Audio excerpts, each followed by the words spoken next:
Hello and welcome to Powderfinger Golf Club. This is the club that's going to be host to the third tournament on the European Tour 2015, which is the Commercial Bank Qatar Masters. It is being held between the 19th and the 25th of January 2015 with a purse of $2.5 million. Let's have a look at some of the details of the course before we get into a few holes. It was added to the course listings on the 25th of November 2014 and the designer is Rich Banker. The theme, as you can see from the screen, is a desert theme. It's a fictional course with a par 71 and a modest 6,931 yards. Green speeds medium to fast. Firmness of the course medium throughout, and the difficulty of the course is rated as easy. So let's get into a few holes of the course and see what we can expect. Hole number 1, 397 yard par 4. Lots of elevation changes along the way on this particular fairway, fairly straight away, slight deviation to the right on your approach into the green, but as you would expect from a desert course and the first hole, an awful lot of sandy hazards. Alright, so let's get the round underway.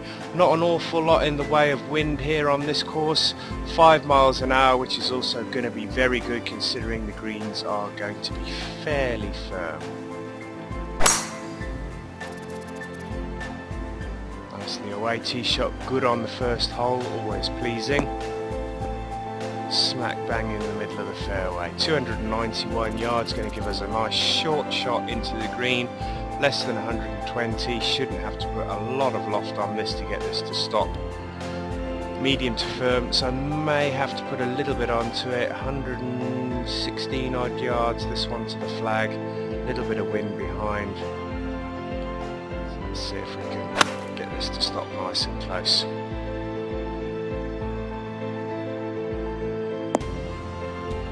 Yeah. Alright, so you can see there from the bounce on this first hole, if you do put a little bit of loft elevation on the ball, you are going to get the ball to check up nice and firmly, not going to roll on too far.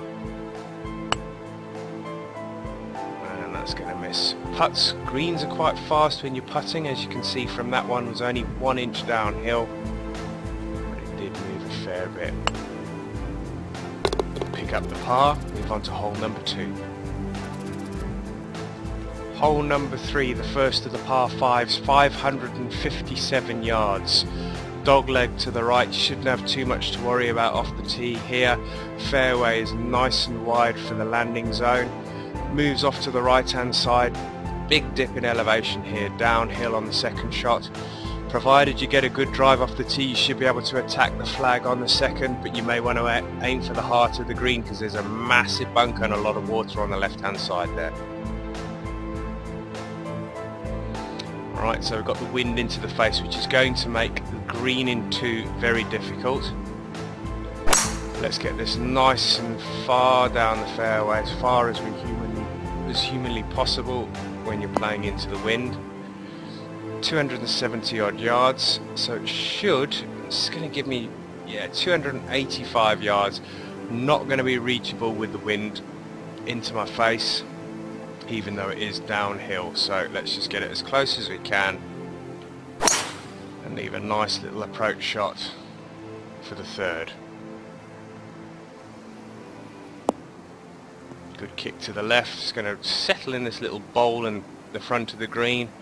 We should have about, there we go, 32 yards, so a nice little flop shot here. Just take a little bit off of that, and that should be fairly close. Bit of spin on that, and that should be a birdie on this hole. So not too difficult for the first of the par 5s. Hole number 16, the final par 3 on the course, 163 yards. Fairly flat, not an awful lot in the way of elevation change. Pin is guarded by a pot bunker right in the front of the green, but the flag is in a fairly flat area of the green. You want to be in this bowl shaped area here, otherwise if you're on the left hand side you're going to leave yourself an uphill putt.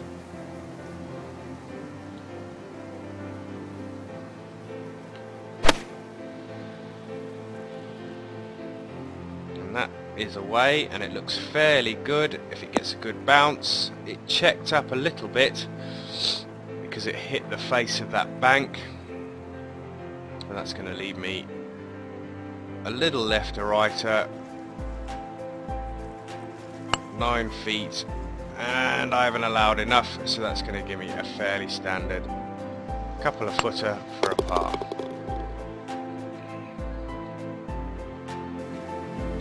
So in my opinion on Powderfinger Golf Club, it's a lovely course. It's really well put together, lots of challenging holes on the course. The only downside is, without the wind, it could be a little too easy, but bear in mind it is the third tournament of the European Tour 2015. Nice to settle in nice and easily, not too difficult the first couple of courses. But as I say, with the wind it could prove to be very difficult, so bear that in mind when you are going to be playing this course. Pros for this particular course: the layout's beautiful. The time and the effort's been put into the design and the layout of the course, second to none. The only downside to the course, in my opinion, the cons to the course, is that the pin placements on some of the courses are a little too easy. They could be a little bit more difficult. Some of them are tough, don't get me wrong, but some of them can be quite easy. Enjoy it. Tournament number 3. Register as soon as you can, and I will see you out on the course.